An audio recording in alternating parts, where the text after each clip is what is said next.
Ahli teknik bagaimana? Buat suasana, namanya ITS, Institut Teknologi Surabaya. Ya. Tapi kalau tidak ada suasana, bagaimana akan bisa dibuat orang-orang yang dituju itu? Kita duduk aja di sawah. Kamu nunggu apa, Pak? Saya ingin muncul dari sawah ini dokter-dokter. Loh, kamu tuh keliru kira-kira, Pak, itu pikiran kamu itu. Dalam suasana sawah itu yang akan muncul petani-petani, bukan dokter-dokter. Nah, kita semua ini semulaikan ingin bagaimana masyarakat jadi orang-orang baik, ya. Bagaimana pejabat-pejabat jadi baik, bagaimana santri-santri jadi baik, bagaimana wanita-wanita menutup aurat, bagaimana pemuda-pemuda jadi baik. Semua kan ingin begitu semulaikan. Karena ini zaman semua orang mengeluh. Orang tua mengeluh, anak sekarang ini susah diatur, Pak. Nah, pejabat pun mengeluh, pegawai sekarang ini beleduan, Pak, ini. Ya, apalagi yang kiai pun mengeluh, santri sekarang itu susahnya setengah mati. Apa yang tidak mengeluh sekarang? Semua orang mengeluh. Karena apa? Tidak dibuat suasana bagaimana terjadi perbaikan.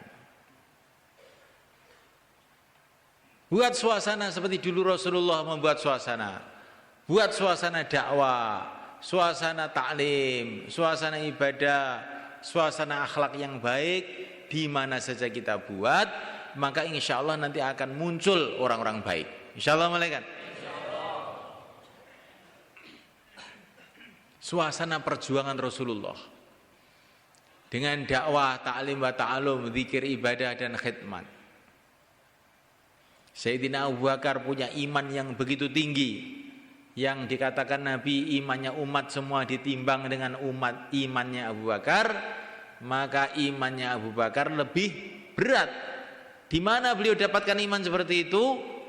Dalam perjuangan bersama yang mulia Nabi Agung Muhammad SAW. Sayyidina Umar terkenal dengan keadilannya. Belum pernah ada ceritanya pimpinan negara yang seadil beliau ini. Dari mana belajarnya? Di Fakultas Sospol? Bukan. Di emper masjid bersama Rasulullah SAW. Sayyidina Utsman terkenal dengan kelembutannya, akhlaknya, kedermawanannya. Di mana beliau belajar akhlak ini? Dalam perjuangan bersama Rasulullah SAW. Sayyidina Ali terkenal keluasan ilmunya. Dari mana beliau dapatkan? Dalam perjuangan bersama Rasulullah SAW. Para sahabat mendapatkan ridha Allah secara umum. Laki-laki, perempuan, anak-anaknya semua dapat ridha Allah. Dari mana mereka dapatkan? Ketika dalam perjuangan bersama yang mulia baginda Muhammad alaihissalam. Maka semulaikan dalam akhir zaman ini juga, kalau suasana perjuangan itu kita buat, perjuangan Rasulullah itu kita buat, insya Allah nanti akan muncul lagi orang-orang soleh, wanita-wanita solehah, anak-anak yang baik, kampung-kampung yang baik, pesantren-pesantren yang baik. Insya Allah akan muncul lagi sebenarnya. Kita jangan putus asa, belum waktunya putus asa. Putus asa itu adalah amalannya orang kafir sebenarnya, karena dia tidak melihat kekuasaan Allah, dia melihat makhluk, maka putus asa. Allah berkuasa, kenapa kita putus asa? Apapun yang sulit kalau Allah mudahkan jadi mudah. Yang tidak mungkin kalau Allah mungkinkan jadi mungkin. Maka kita jangan putus asa. Insya Allah kan? Insya Allah. Walaupun kita ini sudah buruk, jelek, ya, tapi jangan putus asa. Para sahabat dulu juga asalnya orang-orang yang tidak tahu agama, orang-orang yang jauh daripada kebaikan, tapi tahu-tahu jadi wali-wali semuanya. Maka Allah tidak menutup pintunya sampai kita masuki pintu itu. Insya Allah malaikat. Dimulainya dengan kita bergerak untuk menghidupkan suasana perjuangan ini. Insya Allah malaikat. Yang diperlukan cuma satu, serahkan waktu. Perjuangan itu tidak perlu uang, tidak perlu harta, tidak perlu apa-apa. Yang diperlukan satu tok, waktu kamu serahkan.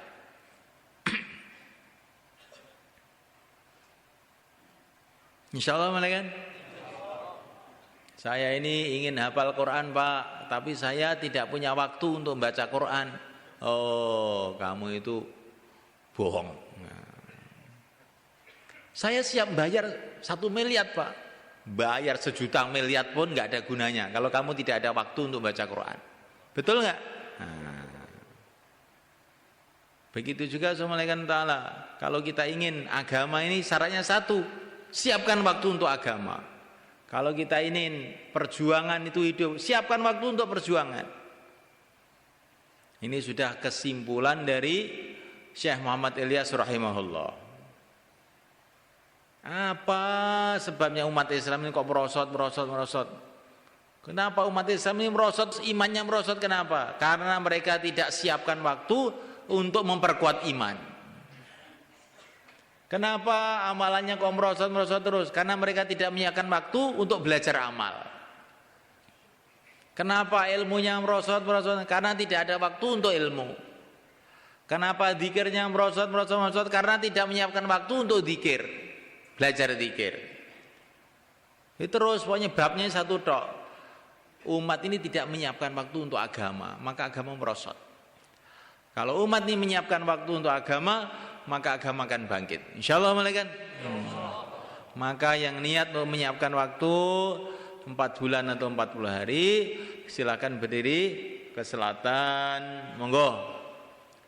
Sing badhe medal sekan wulan sekan dosa dinten sumeneng teng idul kok, monggo.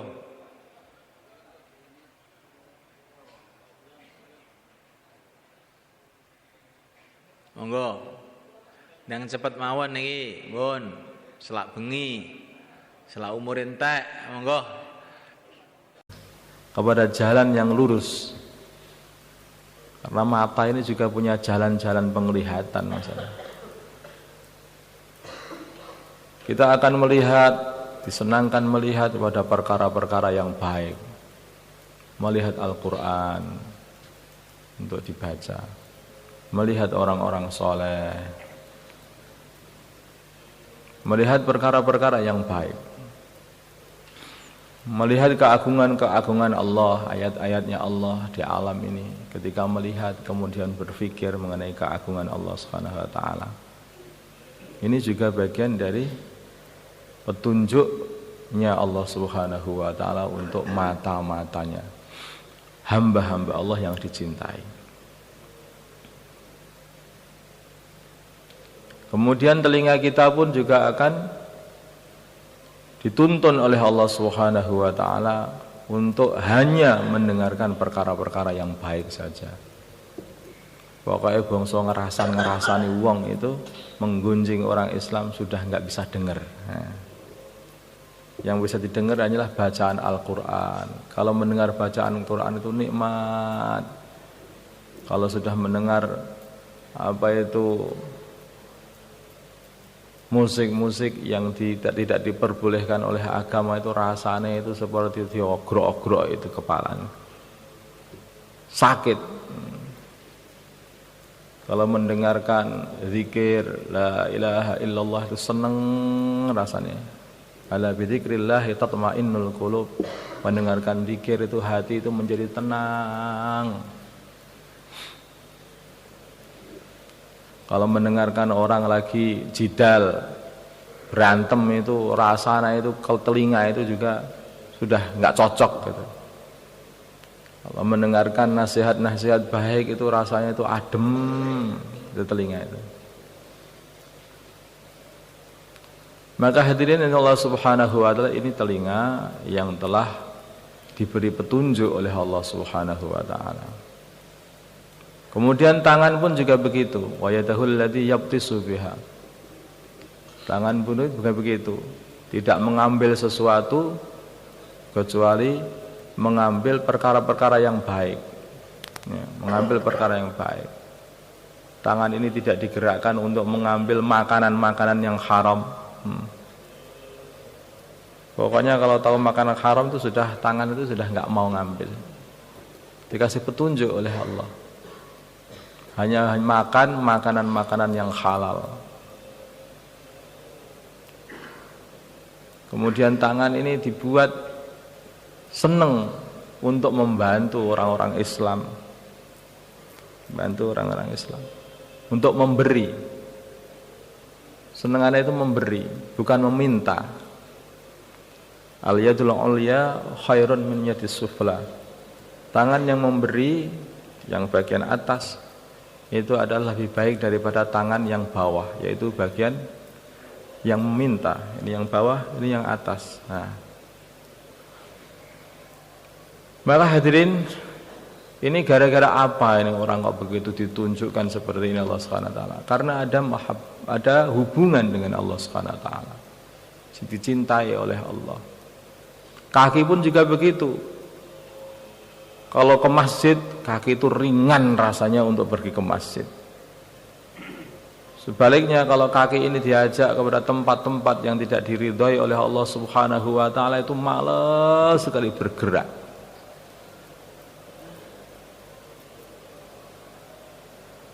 Kok bisa begini, kenapa ini? Oh, ini karena dia itu awalnya setelah menyelesaikan seluruh perkara-perkara yang telah diwajibkan oleh Allah, dia menambahi amalan dengan amalan-amalan nafil, amalan tambahan, sehingga dicintai oleh Allah Subhanahu wa taala. Maka Allah Subhanahu wa taala berfirman, "Qul hadhihi sabili ad'u ila Allah." Qul hadhihi, bukan itu. Allah berfirman, "Qul in kuntum tuhibbunallah." Nah, kita tadi judulnya mahabbah. "Qul in kuntum tuhibbunallah fattabi'uni yuhibbukumullah wa yaghfir lakum dzunubakum." Itu mahabbah. Kita pengen mendapatkan mahabbahnya Allah di dalam Al-Qur'an pun, yang tadi itu hadisnya baginda Nabi. Yang ini langsung firman-Nya Allah Subhanahu wa taala, katakanlah wahai Muhammad, bila mana kalian semua mencintai Allah Subhanahu wa taala, fattabi'uni, maka hendaknya kalian mengikuti aku, ittiba'u sunnah, mengikuti sunnah-sunnah baginda Nabi. Kalau kalian semua mengikuti sunnah-sunnah Rasul, maka yuhibbukumullah, Allah akan mencintai kalian. Allah sudah mencintai kalian, maka apa? Tadi seluruh anggota badan ini akan dikasih hidayah. Tidak mudah untuk mengamalkan kemungkaran. Bahkan sampai pada tingkatan tidak bisa amal mungkar. Hanya kebaikan saja yang diperbuat oleh seluruh anggota tubuh kita. Yuhibbukumullah wa yaghfir lakum dzunubakum. Dan dosa-dosanya akan dihapus oleh Allah Subhanahu wa taala, diampuni oleh Allah Subhanahu wa taala.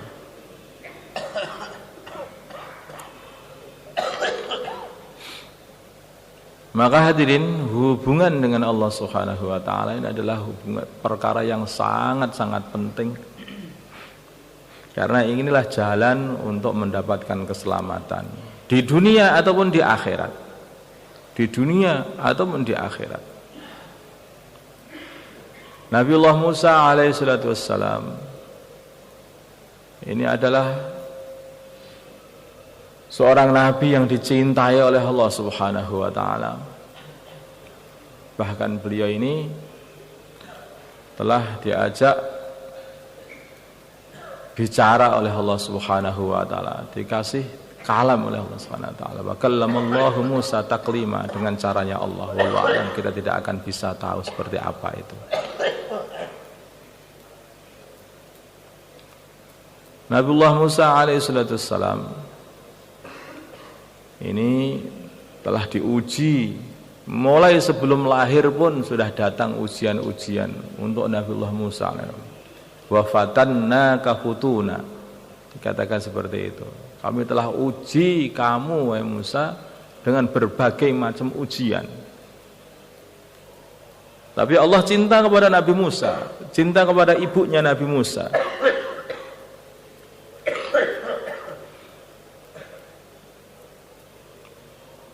Kalau namanya orang itu sudah kadung dicintai oleh Allah, itu sakni bonangine itu ya tetap saja beruntung gitu.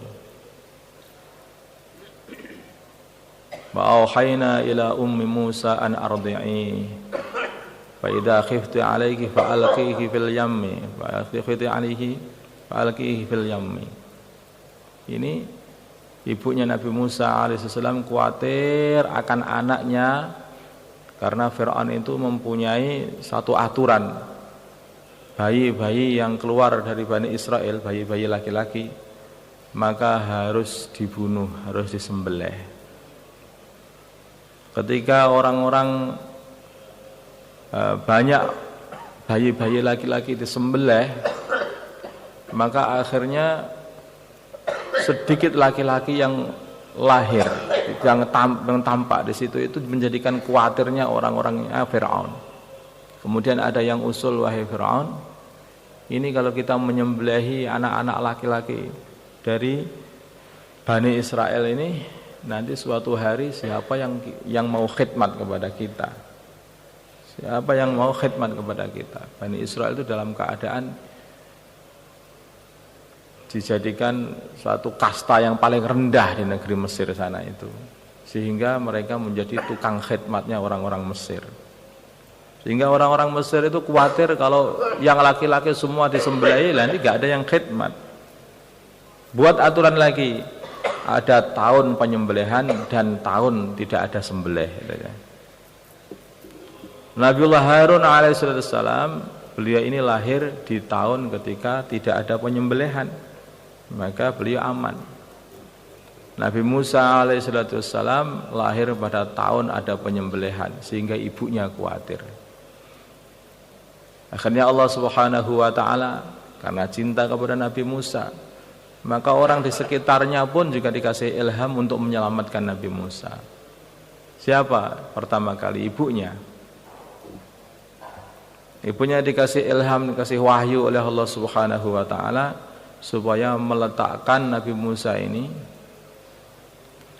di dalam tabut, kemudian ditaruh di kali, dialirkan di kali sana, dihanyutkan. Belum lahir sudah dicari-cari Nabi Musa ini. Ini itu ujian pertama. Ketika sudah ketemu sama Fir'aun, ini juga ujian lagi. Diambil sama istrinya Fir'aun.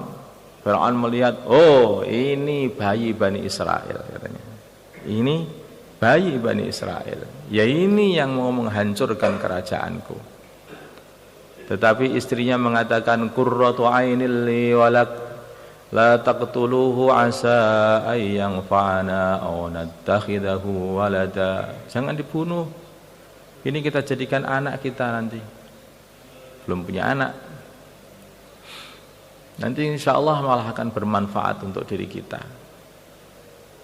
Tapi Fir'aun ini yang sombong itu, dia telah mengatakan, laki walali, ini akan bermanfaat untuk kamu, istriku, tidak untuk aku katanya.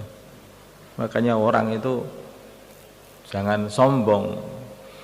Ada orang sombong itu menjadikan hidayah itu jadi tidak mau mendekat. Ini Fir'aun yang sombong itu begini. Istrinya mengatakan asa ay yang fa'ana, semoga anak ini akan bisa bermanfaat untuk diri kita, aku dan kamu. Seumpama Fir'aun mengatakan iya, maka Fir'aun akan mendapatkan hidayah. Tapi sayangnya Fir'aun mengatakan tidak, bermanfaat untuk kamu saja, tidak untuk aku katanya. Ya betul, bermanfaat untuk istrinya Fir'aun. Akhirnya istrinya Fir'aun masuk Islam.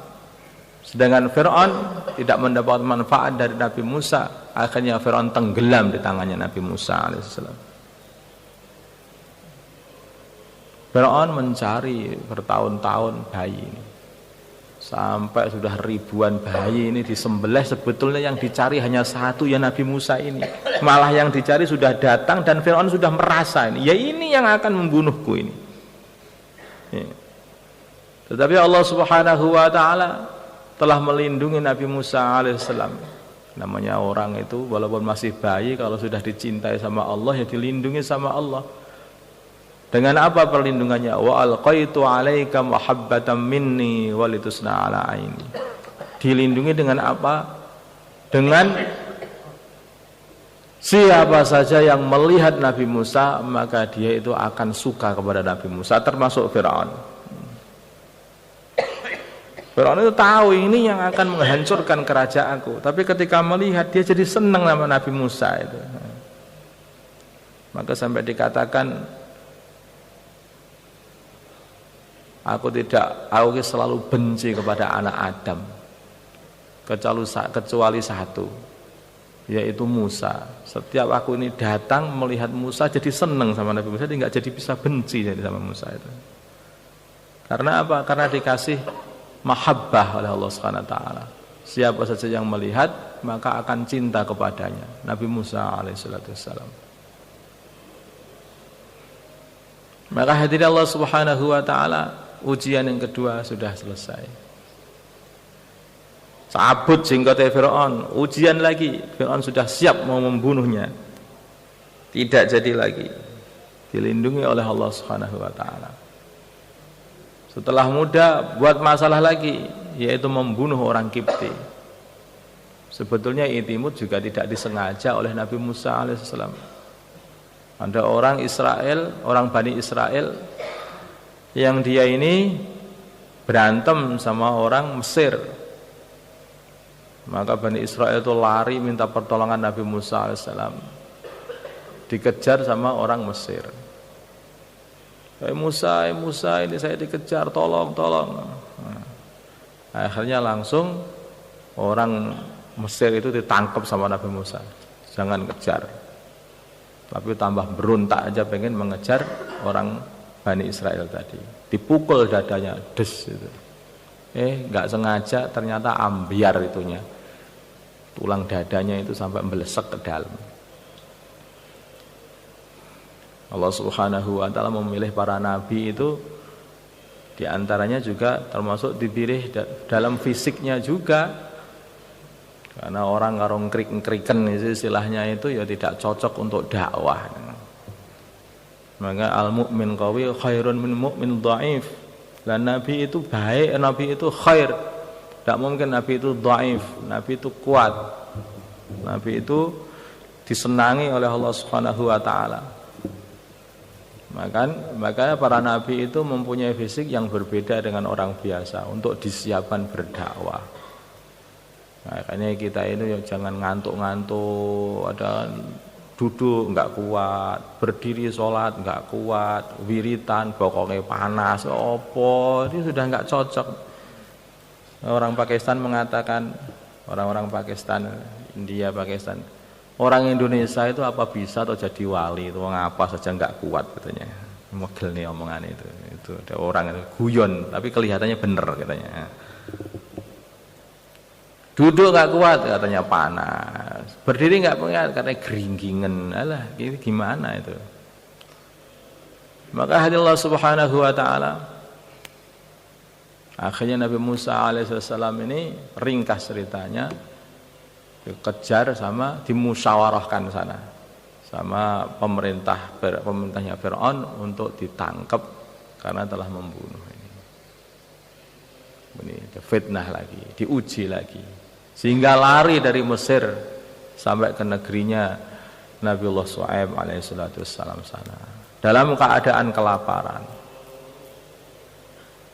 Diuji lagi sama Allah Subhanahu wa taala, tapi ini ujian ringan ini. Tetapi juga berat. Orang kelaparan melihat seseorang yang butuh bantuan, masih bantu enggak Musa itu.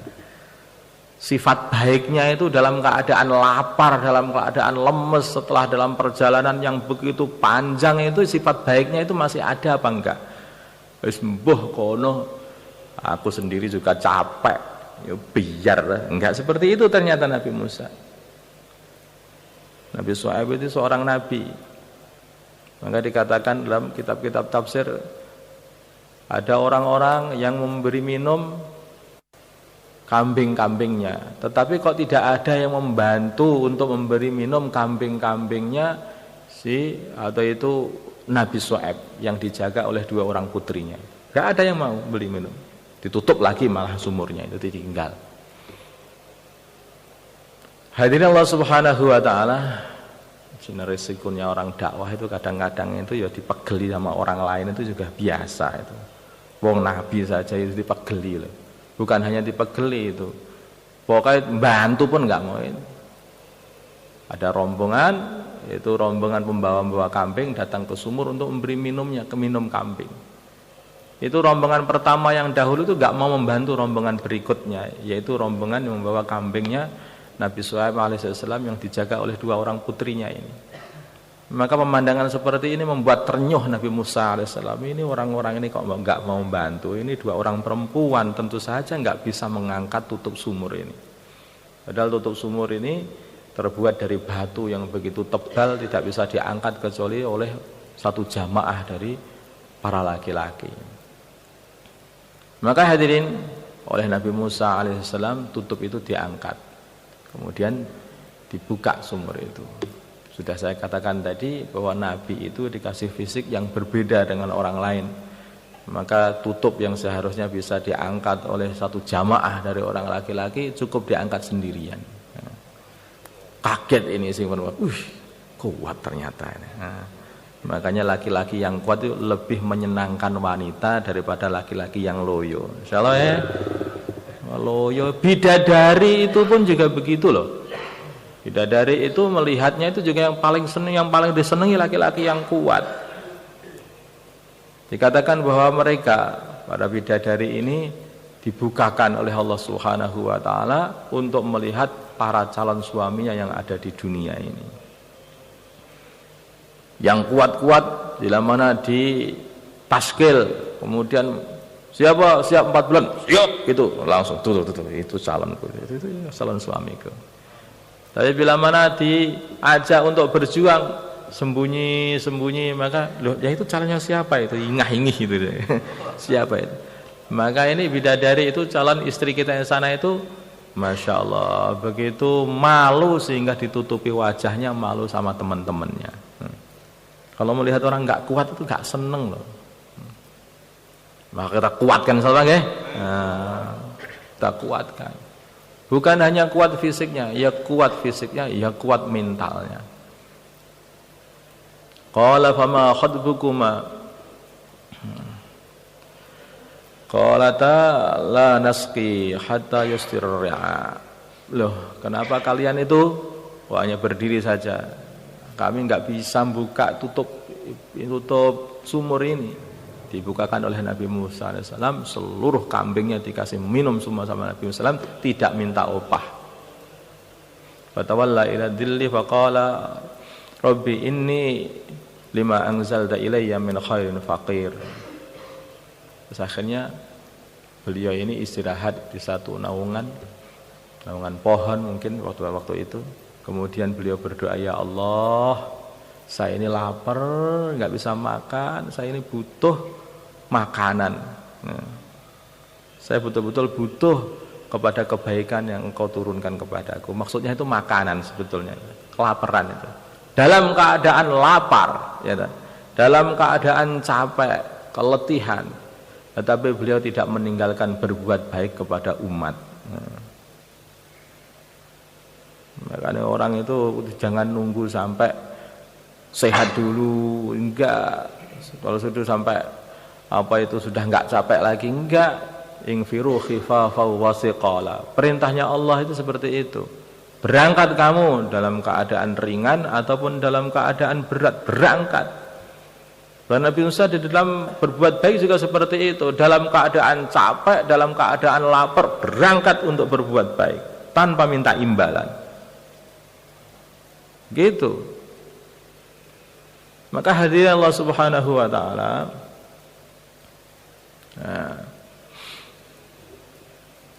baru saja Nabi Musa alaihissalatu wassalam berdoa seperti itu, datang salah satu dari 2 wanita tadi.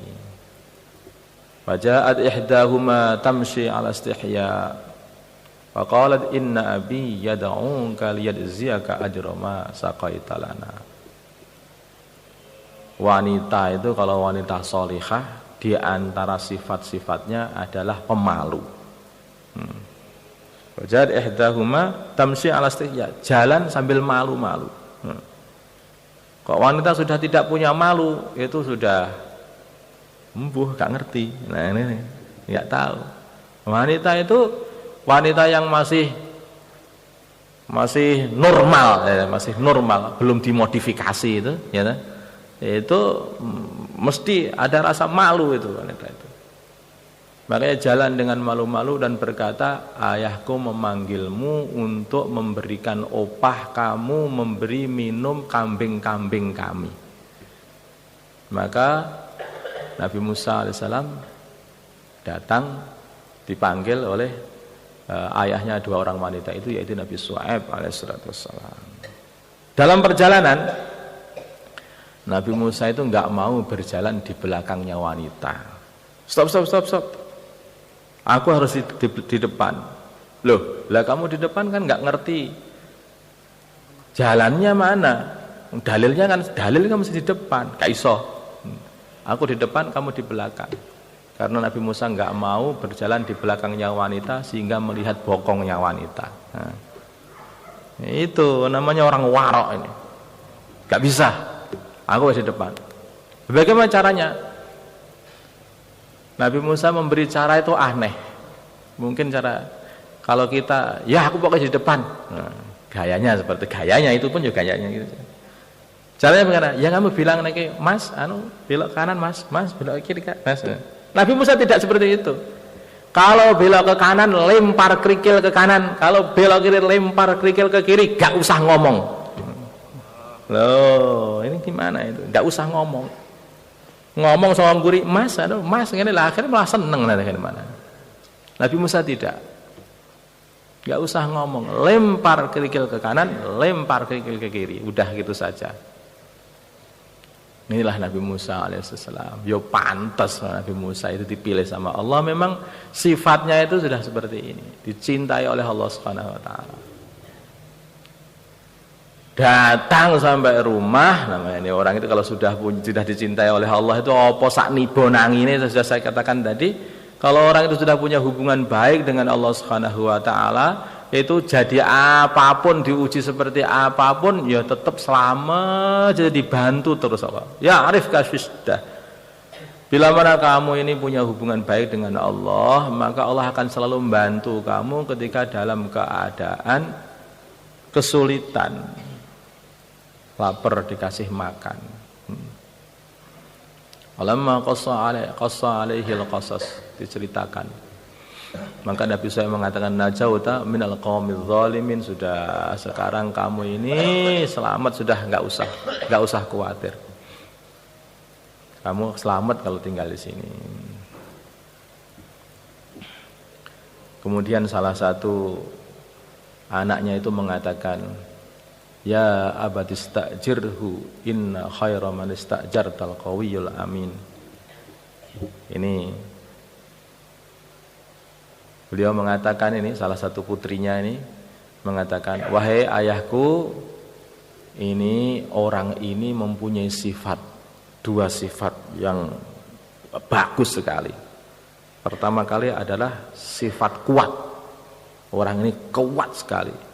Kemudian orang ini mempunyai sifat amanah. Sifat amanah, tidak pernah berkhianat. Matanya pun enggak mau berkhianat.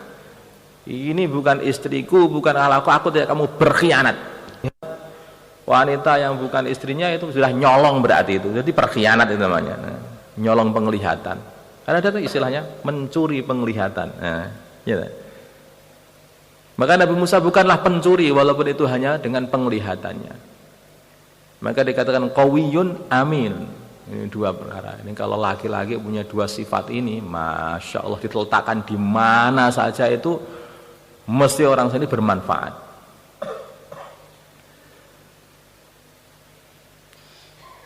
Maka hadirin, langsung ketika putrinya mengatakan seperti itu, ayahnya juga paham. Oh, putriku ini sudah terkesan juga sama orang ini karena mempunyai sifat qawi dan mempunyai sifat amin. Ini paling cocok juga untuk putriku ini. Nah, ini cari orang yang punya dua sifat ini juga susah ini. Langsung katakan inni uridu an unkihaka ihdabnatayya hataini. Salah satunya akan saya nikahkan sama kamu nanti. Nah, udah. Pokoknya nek gak payu-payu rabi, jurusnya sitok. Jadilah orang yang qawi, jadilah orang yang amin, nanti datang istri. Insyaallah ya. Nah. Hadirin Allah Subhanahu wa taala, ini Nabi Musa ceritanya orang yang dicintai oleh Allah. Seperti apapun malah jadi mulianya. Bukan hanya itu saja, akhirnya diangkat oleh Allah Subhanahu wa taala menjadi nabinya Allah Subhanahu wa taala. Kenapa diangkat? Dikatakan bahwa Allah Subhanahu wa taala telah melihat pada waktu itu hati-hati seluruh umat manusia. Maka tidak ada hati yang lebih tawadhu melebihi hatinya Nabi Musa alaihissalam. Hatinya itu begitu tawadhu. Pokoknya gak rumangsa luwih apik karo wong liya. Iki Nabi Musa itu sifatnya seperti itu. Sehingga ini yang paling cocok ya ini. Ini yang paling cocok untuk dijadikan nabinya Allah, utusan yang akan menyelesaikan masalahnya Bani Israel di Mesir sana. Dipilih Nabi Musa alaihissalam. Dikatakan dalam satu hadis, man tawadha'a lillah rafa'ahu Allah. Ini akhlak. Kata ulama mengatakan akhlak itu adalah sesuatu yang berhubungan dengan hati, seperti ketawaduan, ketidaktakaburan, berbuat baik, ada rahmat, ada rasa sayang, ada rasa, itu semua adalah akhlak. Nanti kalau orang itu punya akhlak yang baik, maka akhirnya dia akan punya muasyarah yang baik. Maka kadang-kadang muasyarah yang baik dikatakan juga sebagai akhlak, karena muasyarah yang baik timbul dari akhlak yang baik. Karena orang itu punya akhlak, dalam hatinya punya sayang kepada umat, maka akhirnya dia itu juga akan punya muasyarah yang baik dengan umat ini. Maka akhlak dan muasyarah. Akhirnya apa? Ikramul muslimin, kata orang-orang dakwah, ikramul muslimin. Ini timbul dari mana? Dari akhlak yang baik. Dari akhlak yang baik.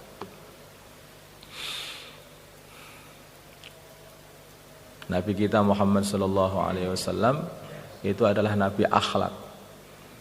Beliau ini mempunyai akhlak yang begitu hebat sehingga dipuji-puji oleh Tuhannya Allah Subhanahu wa taala. Wa innaka la'ala khuluqin 'adzim. Wahai Muhammad, kamu ini mempunyai sungguh mempunyai akhlak yang agung. Sayang kepada Allah. Laqad ja'akum rasulun min anfusikum 'azizun 'alaihi ma 'anittum harisun 'alaikum bil mu'minina raufur rahim. Ya, sifatnya bagian Nabi, raufur rahim. Beliau ini welasan kepada umat, sayang kepada umat. Kalau ada umatnya yang punya masalah itu, jadi beliau sendiri kayak-kayaknya yang punya masalah itu. Oh gak kok terus melihat orang Islam punya masalah, terserah dirimu sendiri. Enggak, baginda Nabi itu. Baginda Nabi itu kalau ada orang Islam, azizun alaihi ma anittum. Azizun alaihi ma anittum. Nanti perkara-perkara yang kita ini berat, itu baginda Nabi juga jadi ikut berat juga. Ada apa atau kenapa? Ada apa? Ikut seperti itu. Bukan orang yang sifatnya tidak peduli, itu juga enggak. Itulah akhlaknya baginda Nabi. Maka hadirin Allah Subhanahu wa taala, kalau kita ini nanti itu sudah disayang, punya hubungan dengan baik dengan Allah Subhanahu wa taala, maka kita akan dikasih sifat tadi, yaitu akhlak yang baik.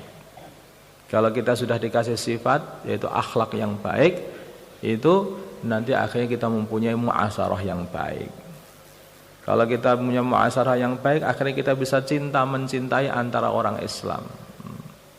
Tetapi akhlak ini semua awalnya dari mana? Awalnya punjernya. Kalau kita urut lagi, sebetulnya diawali dari iman sebetulnya itu.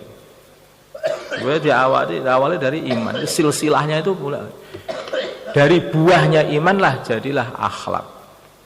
Karena orang itu punya akhlak yang baik dikarenakan karena pengen mencari ridhonya Allah Subhanahu wa taala karena iman dengan Allah. Jadi berurutan sehingga mencintai hamba-hamba Allah karena Allah. Karena mencintai hamba-hamba Allah karena Allah Subhanahu wa taala lah nanti masuk ke dalam ini. Ada 3 perkara yang bila mana 3 perkara ini masuk dalam diri manusia, jadi seseorang, maka orang itu akan merasakan manisnya iman. Buahnya iman itu manis, enak sekali. Pertama kali yang dicintai hanyalah Allah dan utusannya Allah. Cintanya Allah kepada dan utusannya itu melebihi segalanya. Yang kedua kali adalah mencintai hamba Allah karena Allah. Wa ayyuhibbal mar'a ma yuhibbuhu illa lillah. Mencintai hamba Allah hanya karena Allah Subhanahu wa taala. Apa cinta karena Allah? Ya kumpul-kumpul seneng-seneng karena apa? Karena dia itu adalah teman seperjuangan untuk menghidupkan masjid. Nah, itu termasuk cinta karena Allah. Kumpul seneng sama seseorang karena apa? Karena itu dia itu teman untuk semaan Al-Qur'an. Nah, ini cinta karena Allah Subhanahu wa taala. Kumpul seneng karena apa? Karena ini orang ini adalah orang untuk membuat hamba-hamba Allah yang soleh, istri kita. Kalau kita mencintai istri kita, maka hendaknya itu dirasakan. Aku mencintai istriku itu dikarenakan ini adalah temanku untuk membuat hamba-hambanya Allah yang soleh, anak-anak kita. Misalnya, dirasakan seperti itu karena Allah juga akhirnya. Karena Allah Subhanahu wa taala. Karena istri kita ini adalah kumpul sama istri, mencintai istri karena istri itu membantu kita di dalam perjuangan. Nah, seperti cintanya baginda Nabi dengan Sayyidah Khadijah, seperti cintanya baginda Nabi dengan Sayyidah Aisyah, karena Allah Subhanahu wa taala. Wa yuhibbul mar'a ma yuhibbu illa lillah. Yang terakhir ini benci sekali dengan kekafiran. Kalau orang itu tidak membenci kekafiran, maka dikhawatirkan dia itu juga akan masuk ke dalam kekafiran. Nah, seperti halnya kalau kita ini benci dengan tai kerbau itu, maka kaki itu mau nginjak langsung diangkat. Karena kita benci, nggak suka kena tai kerbau itu. Nah, ini baginda Nabi Shallallahu Alaihi Wasallam menggambarkan seperti bencinya dia ketika dia dimasukkan dalam api. Seorang kita kalau ada orang yang narik diri kita kemudian dinyosnya api gimana? Nah, demikian juga kita ini harus saja rasa benci, rasa tidak suka kepada kekafiran seperti itu. Sedikit saja kekafiran itu melihat ada amalan kafir di depan kita, koyo geni itu. Gimana itu? Kalau ada rasa seperti itu, maka akan timbul halawatul iman di dalam hati. Sehingga iman itu enak dirasakan. Saking senengnya itu sampai untuk menjaga iman lebih baik mati daripada sampai lepas iman. Nah, ini sudah dirasakan oleh para sahabat. Sayyidina Khubayb sudah mau dipotong tubuhnya, malah beliau ketika beliau ini ada orang kafir yang mengatakan kepadanya, tak lepas kamu. Tetapi Muhammad tak taruh di tempat sini bagaimana? Tidak. Nabi Muhammad ditusuk duri pun maka aku tidak akan rela hanya dengan dilepaskan seperti ini. Tidak rela. Karena cintanya kepada baginda Nabi. Dan cintanya kepada Islam maka siap berkorban. Wa ma in ubali khina uqtalu muslima ala ayyi syikkin kana lillahi masra'i. Aku mau tersungkur dimanapun, mati dalam keadaan Islam, asal mati dalam keadaan Islam maka aku tidak peduli. Ini cintanya kepada agama sampai pada tingkatan seperti itu. Bahkan pengorbanan beliau ini dijadikan sebagai alat untuk mendatangkan hidayah. Wa dzalika lil ilahil haqqi wa iyyasha yubarik ala awsali silmin mumazzai. Aku harapkan dengan persendianku yang dipotong-potong, yang dirobek-robek oleh orang kafir ini, aku harapkan Allah Subhanahu wa taala dengan pengorbananku ini Allah akan mendatangkan hidayah untuk umat ini. Aku minta kepada Allah supaya dibarokahi ini pengorbananku ini. Artinya kata para ulama, ini artinya dibarokahi ini mendatangkan hidayah untuk umat. Jadi umat sekarang itu dapat hidayah itu karena pengorbanan orang-orang zaman dahulu. Insyaallah ya. Kita itu sebisa-bisa kita ini punya waktu, korbankan waktu kita. Punya duit juga tidak banyak, cobalah dikorbankan duit kita, ya. Maka semoga aja dengan pengorbanan yang sedikit ini, kalau diterima oleh Allah Subhanahu wa taala, Allah akan mendatangkan hidayah untuk umat, akan menjadikan barokah harta kita dan umur kita. Insyaallah ya. Maka siapa yang ingin berkorban sedikit untuk agama, bismillah, 4 bulan, 40 hari, 3 hari, silahkan. Ayo. Silakan Pak, jamaah yang bergerak, yang siap bergerak. Mangga, jamaah yang mau bergerak atau yang sedang bergerak, yang sisa masa nambah masa lagi juga boleh. Oke, mari. Mari ya. Insyaallah. ولقد اتصف صلى الله عليه وسلم من محاسن الأخلاق بما تضيق عن كتابته بطون الأوراق.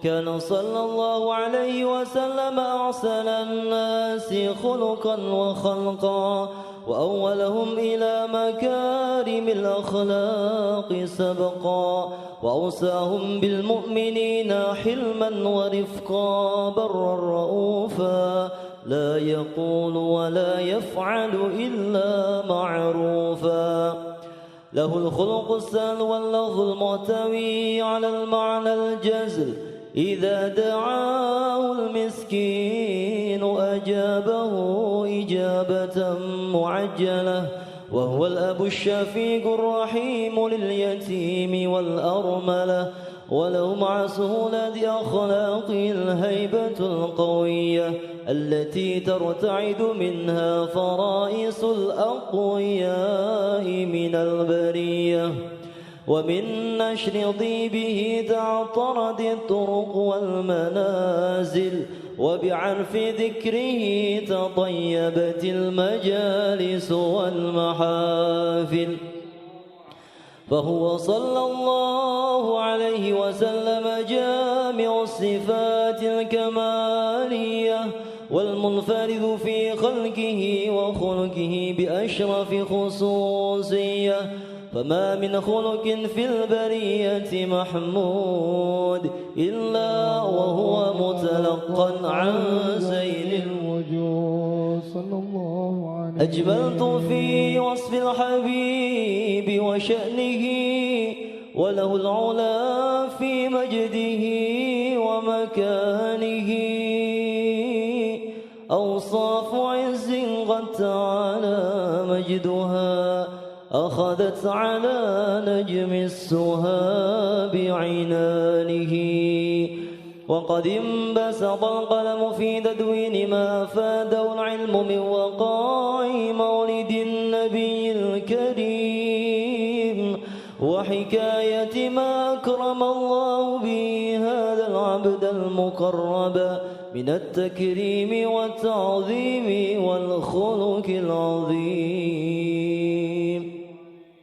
وحصل مني أن أمسك عنة الأقلام في هذا المقام وأقرأ السلام على سيد الأنام السلام عليك أيها النبي ورحمة الله وبركاته السلام عليك أيها النبي ورحمة الله.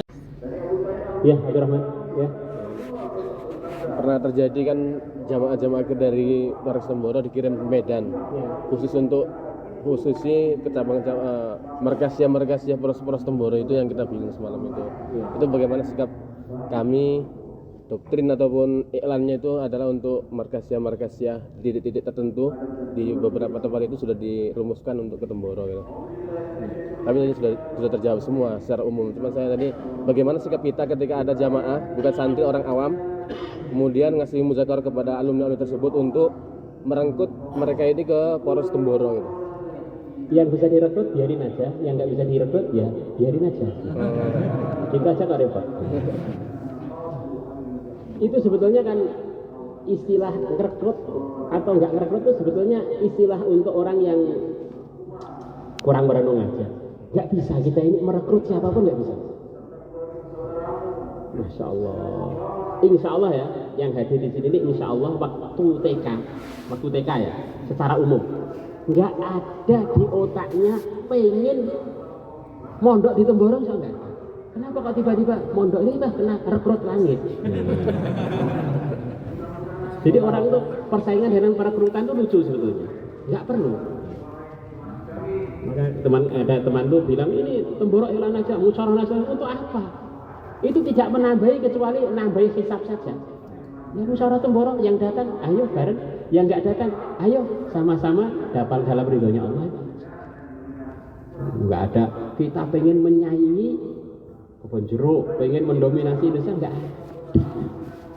Mendominasi itu apa dapat pahala tuh? Orangnya lebih banyak tuh apa dapat pahala? Nggak dapat pahala. Untuk perkara nggak dapat pahala untuk apa? Kita ini mau ngajak orang, wabilah khusus orang-orang baru untuk sebanyak mungkin bareng-bareng dengan kita masuk surga itu aja.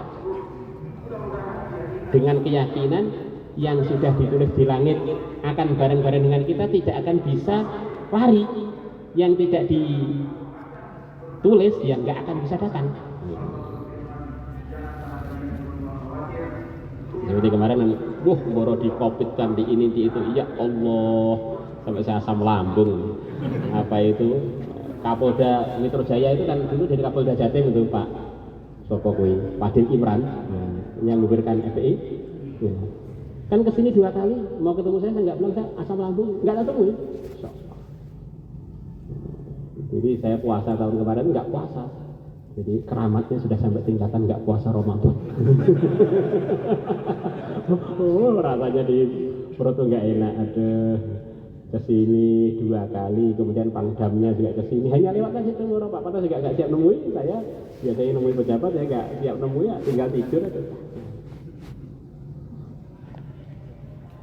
Saya kira kan Ramadannya begitu mencekam. Ternyata Syawalnya loh yang daftar santri baru masih 3.500. Ternyata ya, yang takdirnya ke Temboro walaupun kopat-kopi tetap datang aja. Yang takdirnya nggak datang sudah di Temboro tuh malah boyong. Biasa ini. Jadi target kita itu harus jelas, hidup itu ridhonya Allah. Tidak ada istilah bersaing, tidak. Ini beneran loh itu. Kalau kita pengen bersaing bukan caranya bukan begini ini. Tanggalnya di teman kebun jeruk berapa pertemuannya kita samakan. Jangan bilang itu kan mau bersaing, kita nggak pengen begini. Ya mengikut musyawarah kita, kalau kebetulan sama itu kan kita duluan memutuskannya ya. Kalau kebetulan sama ya namanya kebetulan ya nggak disalahkan, memang kebetulan.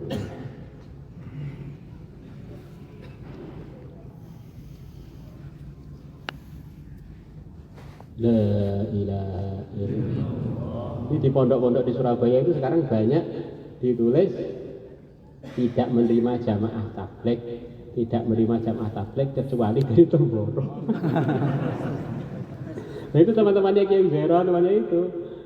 Ya, kenapa ditulis begini ini? Kata Pak Imdan. Lah itu ada jamaah datang terus isinya ini ngerasani borot tok ya, tak usir. Yang usir bukan orang tabligh loh, dan yang usir bukan orang Temboro, temannya Kiai Zero. Ya, salahnya yang usir tuh. Kalau kita kan tidak ada apa itu, kita pengen nerima orang Islam dengan segala bentuk. Kemarin ada waktu walimahnya Ahmad, ada rombongan berapa truk anak-anak pang, rambutnya begini, putra putri satu truk. Gimana? Terima, yang putri masukkan putri, putra. Itu saudara kita umatnya Rasulullah. Itu orang pang diterima, masa teman-teman Kebon Jeruk nggak diterima? Kalau beliau-beliaunya ngusir kita, ya alhamdulillah dapat pahala itu aja. Tidak mau kita bertengkar dengan muslim. Kok kita dengan sama-sama dengan ideologinya yang berbeda arahan pun kita tidak boleh menyesatkan. Kita ini satu muara, namanya se-Ilyas. Kalau kita menyesatkan yang beda arahan, itu sama aja kita menyesatkan grup kita sendiri aslinya. Ya kita beda arahan udah. Jangan lebih dari itu. Beliau para ulama besar, kita menyesatkan beliau ya hisabnya besar toh Kang. Kan harus begitu toh, ya beda arahan. Wes, jangan beda kebenaran. Seakan-akan kunci surga diserahkan pada kita. Kapan penyerahannya? Kalau ada di video dulu. Jadi Santri Temboro harus membedakan ikhtilaf sistem dengan ikhtilaf hak batil itu bisa beda. Sayyidina Mu'awiyah dengan Sayyidina Ali itu ya diridhai Allah semua, tapi sistemnya berbeda. Walaupun secara penelitian yang benar adalah Sayyidina Ali. Di dalam kenyataan yang menang akhirnya Sayyidina Mu'awiyah. Akhirnya semua pengaturan diatur oleh Sayyidina Mu'awiyah. Maka kita ini ikhtilaf Nizamuddin dan selainnya itu jangan sampai kita alumni ini namanya menganggap ikhtilaf antara hak dan batil. Jangan sampai. Kita ini jangan lupa lah, Indonesia ini yang garap juga jamaah-jamaah dari India dan jamaah-jamaah dari Pakistan. Jangan lupa itu.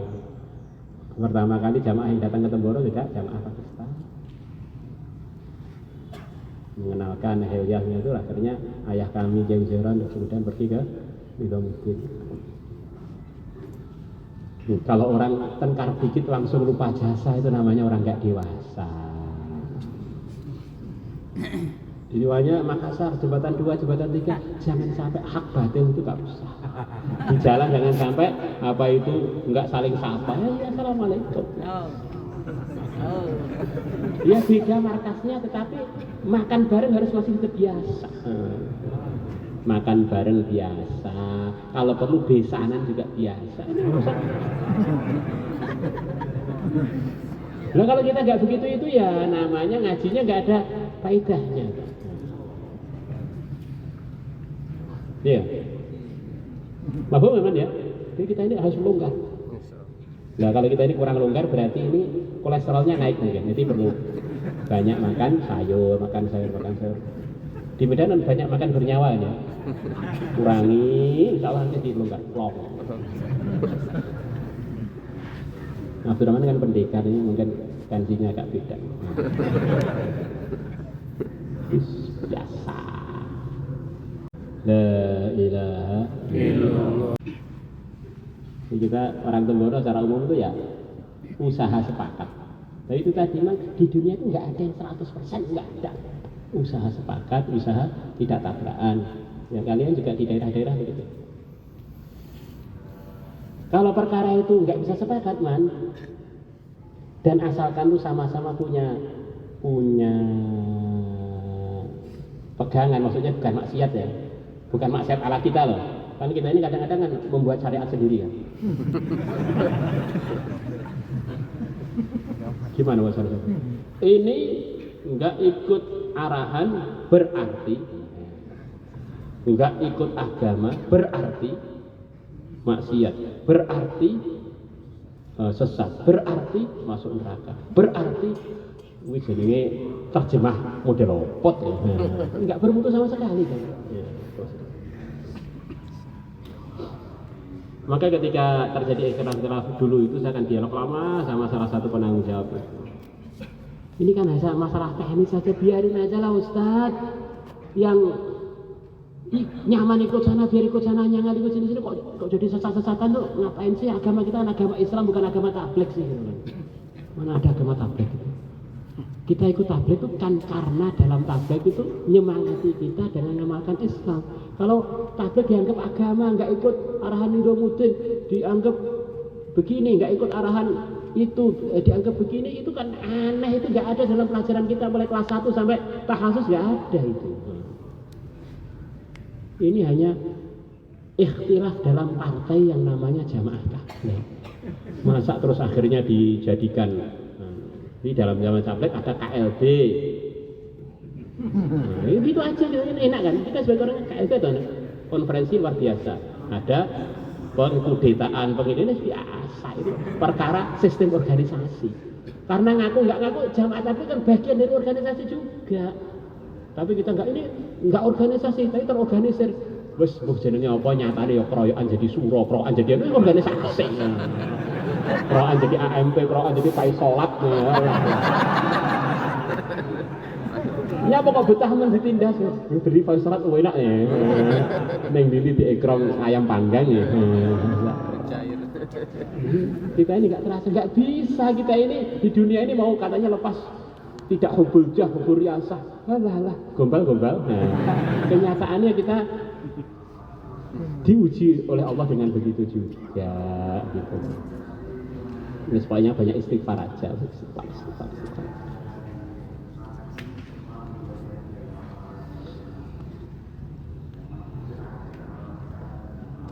Ya, insyaallah gitu kan. Ini sekian banyak. Nggak usah salaman ya. Ya, nggak usah salaman ya, insyaallah. Salamannya dari jauh aja, insyaallah. Bukan takut salaman, enggak. Ya, kadang-kadang nggak salaman enggak apa-apa. Itu perkara yang nggak wajib itu jangan diwajibkan, itu tadi loh. Latihan perkara yang nggak wajib jangan diwajibkan. Masya Allah, awal-awal ikhtilaf dulu itu, ikhtilaf yang awal-awal itu, nggak tahu berapa banyak tempat-tempat yang kita mendinginkan biar nggak tengkar. Termasuk ada fatwa dari Sulawesi halal darahnya, ya kan? Dari Masya Allah, saya redakan, saya telepon jangan gitulah. Terus ganti yang timnya satunya datang ke sini, ada polisinya sudah siap pakai apa, badik sana ya, pakai badik, ada yang badik mau pakai senjata laras panjang mau ngerebut kerung-kerung. Innalillahi lagi tabligh mau apa jadi ini sebetulnya? Wah, tak target itu mulai pagi sampai jam berapa, sampai zuhur sampai asar, biar nggak terjadi tengkar. Ini jenenge agama tabligh ya jenenge, bukan agama Islam lagi.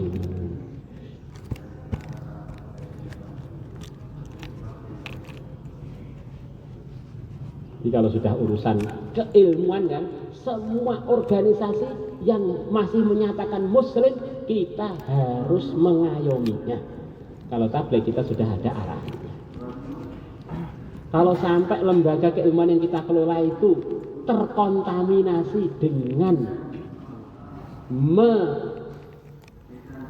harus sesuai arahan sana atau sini urusan tabligh, berarti lembaga kita ini lembaga yang nggak dewasa. Berarti kita ini nggak siap untuk jadi ahlu sunnah yang seutuhnya. Maka ketika ia ngurusin wafat dan sana takziah, ngobrol-ngobrol dengan putra-putra beliau, pondoknya lumayan berkembang, ngobrol. Apa nasihatnya? Gus, nasihatnya pondok ahlu sunnah itu nggak banyak. Dan ini termasuk diakui oleh ulama, termasuk pondok ahlu sunnah ini pondok Payaman ini. Maka saya berharap Payaman itu bisa jadi tempat belajarnya ahlu sunnah dari mana-mana. Maka biar cepat berkembang, jangan sekali-kali ikhtilaf tabligh dimasukkan dalam pelajaran kurikulum atau otaknya santri. Nanti biar yang ngaji di sini itu berbagai macam orang, bukan orang tabligh tok. Dia bilang pada Gus Hamid, Gus Muhammad, gini, motor suara. Kita begitu itu. Akhirnya kita ini dengan segala macam kalangan Nahdliyin, kalangan Nizamuddin, kalangan surah alami masih bisa memberikan masukan gimana sih berakidah Ahlussunnah. Nah, bukan berakidah tabligh, nggak ada, kita belum ketemu berakidah tabligh kok nggak ada. Berakidah Ahlussunnah. Iya kan, ngono ta? Kuwi jenenge pondok Ahlussunnah, gak pondok tabligh. Wong tabligh kan sekarang kalau kita ini gak seperti arahan yang barusan kita dengar. Sekarang kalau ada orang ngeritik kita, apa sih untungnya jadi jamaah tabligh? Wong masyaihnya pada gelut. Ya, kita jawabnya bagaimana? Apa sih untungnya ikut jamaah tabligh? Wong sana ngaji sana, sana ngaji sini. Jadi kalau kita ini gak dewasa dalam menghadapi ikhtilaf, termasuk tarbiyah untuk merusak umat adalah ikut jamaah tabligh. Karena apa? Karena dididik untuk fanatik rombongannya masing-masing untuk nyaci umat Islam. Ayo. Ini kita omong terus terang. Nah sekarang ini kita ikut jamaah tabligh ini jadi baik apa malah jadi tukang nyaci? Nah kalau jadi tukang nyaci berarti kita ini tambah dekat dengan surga atau tambah dekat dengan neraka? Iya Pak. Gitu kan, kita harus berani begitu kan. Didik untuk didik kita kan ini majelis khusus. Walaupun sebagian bukan alumni nggak apa-apa. Dengar nggak apa-apa. Prinsip kita ini bukan perkara yang ditutup-tutupi. Kita ini ikut tabligh itu biar jadi tambah takwa. Maka semua dalam gerakan jamaah tabligh yang tidak menyebabkan takwa nggak boleh diikuti. Arahan apa aja, pokoknya ada arahan sebagian orang Temboro begitu itu, misalnya nggak takwa, jangan diikuti. Yang kita kemarin kan Temboro sendiri kan, kalau yang lain kan kalian yang dengar kan kalian nggak dengar, suaranya udah beda. Itu mudah, jadi konsep hidup itu harus jelas. Biar kita kapan aja itu mati itu surga gitu loh kan. Allah. Tidak boleh semua muslim wabil khusus santri yang di depan saya ini meluangkan waktu untuk suudzon pada orang Islam. Itu kamu salurkan untuk doa untuk negeri ini, doa untuk para ulama, doa untuk para umarok, doa untuk semua umat Islam seluruh dunia, doa hidayah untuk yang belum Islam. Itu lebih baik. Ngapain kita ngeluangkan waktu untuk itu, Pak?